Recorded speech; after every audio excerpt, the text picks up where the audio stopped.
Hey, Print Hustlers, Bruce from Printavo, Simple Shop Management Software. We are just gearing up for PrintHustlers Conf 2020. It's going to be a live event online here this year, but we've got an awesome speaker here that I brought on, and he's given us some of his time. This is Tom Bouwer. He is an EOS certified implementer. I'm going to explain what that means if you guys haven't heard of that before either, but he started and ran and sold 3 companies. He advises startups to Fortune 500 companies now full time. And he's just an EOS expert here, which is actually funny because a print shop actually introduced him to the whole program about 8 years or so ago now. And then he also has a book, What the Heck is EOS? And we'll link to all that down below. That's a lot of stuff. But if you haven't heard of EOS, it stands for Entrepreneurial Operating System. If you don't know what that is, check out the book link or the Traction book by Gino Wickman. This is what we've been talking about a lot this year as the book to read, and really a system to create the business that you really want to be in and be a part of. Okay, that's a long intro. Tom, thanks so much for being able to join us. Of course. The other thing I'd say about an operating system is that every company needs one. How do you harness your human capital? How do you make decisions? How do you set priorities? How do you solve issues? And, a lot of times companies will discuss something and then 3 months later, they're still discussing it. And 3 months after that, they're still discussing it. But how do you actually get that cadence, that rhythm, that heartbeat going where you're actually making a decision and then moving forward? Whether it was the right decision or wrong decision doesn't really matter. At least, I think it was General Patton that said, a great plan or a good plan today is better than the perfect plan a year from now. I'm paraphrasing, but it was something like that. And that's what we want our EOS companies to do, is to make a decision and then adjust going forward. It doesn't have to be perfect. One of the other phrases, Bruce, that we always do is progress, not perfection. We're looking for I like progress. that. It doesn't have to be perfect, but I like have that. you made progress today or this week? And so that's kind of a little longer of an introduction, but I just was playing off what you were saying there. No, I think this is so important. Last year, we really pushed on Profit First, Mike McCowitz's book, and felt that that was very fundamental. I think this is really the next stage. Once people have a product that they see is selling, once they're really starting to grow, creating this foundation, we've implemented it. To be honest, I can't say 100%, but I feel like we're 60-ish% there, and already seeing really, really big changes of just aligning everybody on the same page, because I felt things were just starting to go like this, like spider webbing out. Jumping into this system here, we've talked about this unique period with COVID-19 and all that. It's just the opportunity for shops to reset and create the company that they want to be a part of. How can people get started thinking about how to implement an entrepreneurial operating system in their business right now when things are a little bit slower? So now is actually the perfect time to start. And there are 3 concepts in the book, Traction, that talk about rocks, which are 90-day objectives, that talk about, the level 10 meeting, and that talk about issue solving. If people really, and the level 10 meeting, I guess, is maybe the fourth one, but that encompasses the issue solving. And they're not hard tools to master. Um, they'll be a little uncomfortable at first because they're going to be different and new. And so the only, you know, suggestion I would make is that, well, I'm going to make 2 or 3 suggestions, but for your meetings, that you have a scribe and a facilitator, and they don't have to be the same person. They should be different people. In fact, who's best at taking notes, who's best at facilitating the meeting, and that doesn't have to be the leader of the meeting. It can just be who's ever best at, directing traffic, if you will. Make sure your 90-day objectives, or rocks as we call them, are smart, specific, measurable, attainable, realistic, and timely.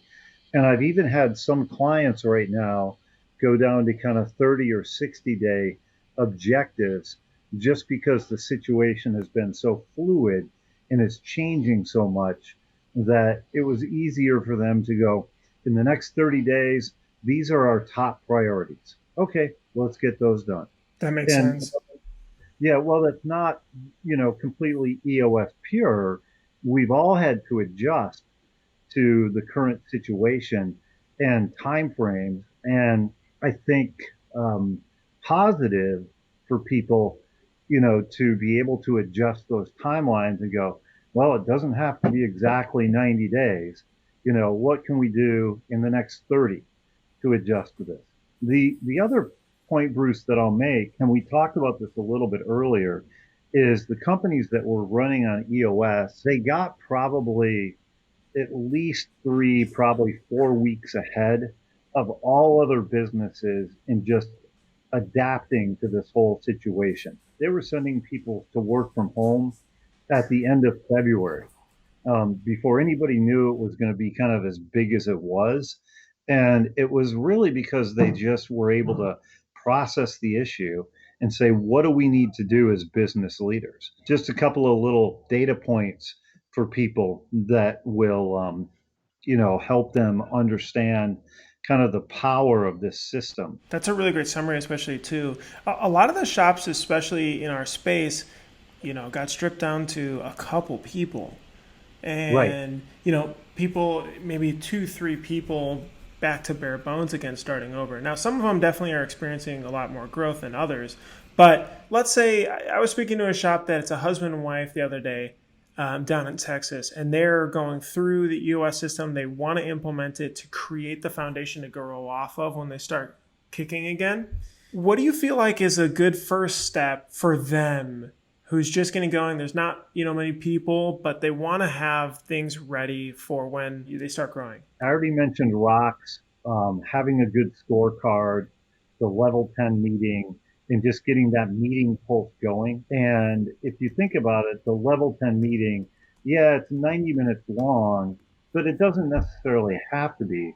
If you think about it, we have meetings for two reasons. It's to connect the circles and hold people accountable, Mm-hmm. and everybody knows what everybody else is doing, and to solve issues.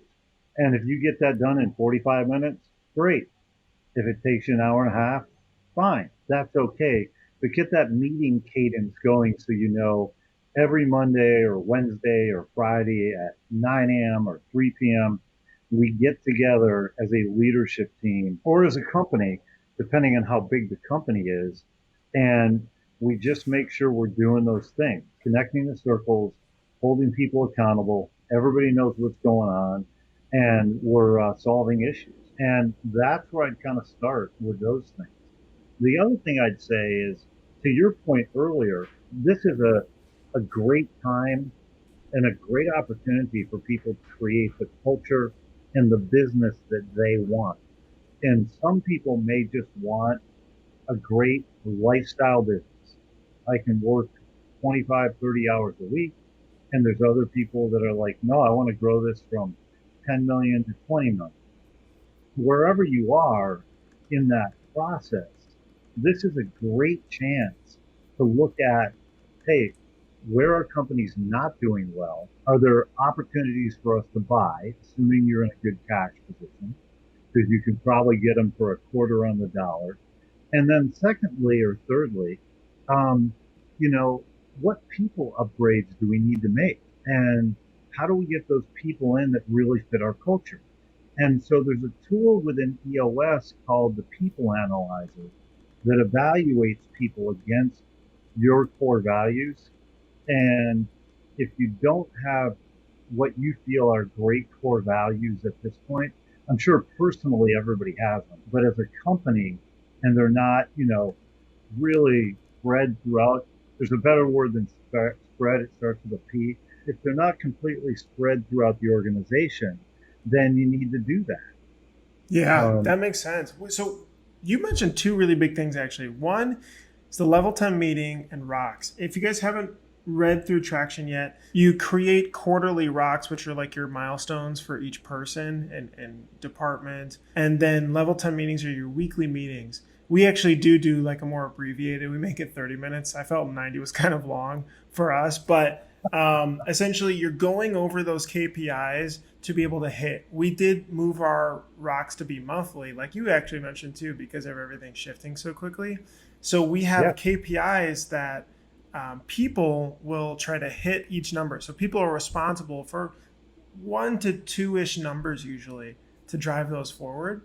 And then we yeah. meet about those. And it took a couple weeks, but people really take to their number. Like they kind of guard their number and push it forward. What I found difficult though at first was finding those numbers, like what they should be and what's most important to push the company forward. Do you have any tips for finding those KPIs that maybe even more specifically a print shop would want to be able to measure, especially if they're lower on the staff? You want to look for activity-based numbers and the leading indicators. So one of the things that we look at, like in sales departments, is how many calls did you make this week? How many appointments did you get? How many orders did we get? In a print shop, you may be looking at something like two things that come to mind. What was your raw material cost? And then what was your upsell? So how many customers did you take and sell them something in addition? And a lot of companies ignore that upsell, potential, and they just go, "Oh, we got this order, we're fine," and then they move on. So those would be a couple of numbers that would be leading indicators of how your world's going to end up at the end of the month or the end of the quarter. The other thing I'd say is that don't try to make your scorecard perfect. Start with whatever numbers you can get today, but don't try to think that you have the perfect numbers because your scorecard is always going to morph and it's always going to change. That could be seasonal, it could be business related, but don't try to be perfect. Just start with something. The second thing that I tell my clients is that your number doesn't even need to be accurate. And people always kind of look at me cross eyed when I say that. And they're like, what do you mean? So I worked with a restaurant in Colorado Springs, and their labor cost was 33% of revenue. And well, if you know anything about restaurants, that's pretty bad. Um, you can use the same way with utilization or cost of goods sold in an MSP, right? And so, but they were really off target. And so he said, the manager was like, well, but I don't get my numbers from corporate, my payroll numbers for 6 weeks. Yeah, true. Okay, but that's a different issue and we're working on it. And I asked him if he had a POS system, and he said yes. And I asked him if he had a time clock, and he said yes. So I waited for the penny to drop. It didn't drop. So I said, couldn't you take the hours and the revenue and put those together and do something? And he said, but yeah, it won't be accurate. He said, our employees make anywhere from $6 to $18 an hour. I said, perfect. Use 12, and at least it gives you directionally, are you going up? Or are you going down? I have some clients that track numbers on whiteboards, and it doesn't necessarily mean that the number is going to be completely perfect, but that at least we know if we're doing it the same way every week, that we're getting better, we're getting worse. And you're really with a scorecard looking for trends as much as you're looking for that perfect number. So that's where I'd go with that. Got it. That's awesome. That's actually very similar to who print shops do. You talked about people. People are Yeah, so important. Can be tricky to manage in a print shop where you've got a high variance. You could have people blowing out screens and cleaning equipment, up to people doing outside sales uh, and production managers and the whole likes and all through that. How do you get then the right people in the right seats? Because that's a huge chapter on it. I think something that we definitely undervalue as an industry as well as really investing in the right person for the right seat, because there is that transition, right? When you're small, you need a couple people to do a lot of different things, but over time, the specializing seems to be what is taking you to the next level. People are on unemployment, maybe they don't want to come back. How do you approach this all and get really good buy-in for the team? so, A, your point is spot on that the right structure creates scalability. And if you don't have scalability, you're not going to be able to grow. And so we always say structure first, people second. And so we need to create what we think is the ideal structure, forgetting all of our history, forgetting the people that we have today. And then once we put that structure in place, we can start to talk about, okay, are they the right person? Do they fit our core values? And if not, then we have to figure out an exit strategy. And I always encourage my clients to separate decision from the when. We had one company where they made a decision that somebody had to go. It took us a year to get them out of the organization, but they'd made the decision because they weren't the right person. But when you start to look at the right structure and say, ideally, if right now this is an opportunity for us to reset, how would I structure the organization? Would I have an outside sales manager? Or would it just be inside sales and maybe one outside person? Do I need a production manager and an operations manager? Or are those really the same function? And when you evaluate them against the core values and the accountability chart, which is like a supercharged org chart, and you ask them, or you ask yourself, really, does this person get it, want it, have capacity to do it? Get it is, do the neurons in their brain connect? Like a receptionist that doesn't understand why she needs to offer people water or coffee when they walk into the office, just doesn't get it, right? Mm-hmm. Right? Gotta Do they go. want do they want it?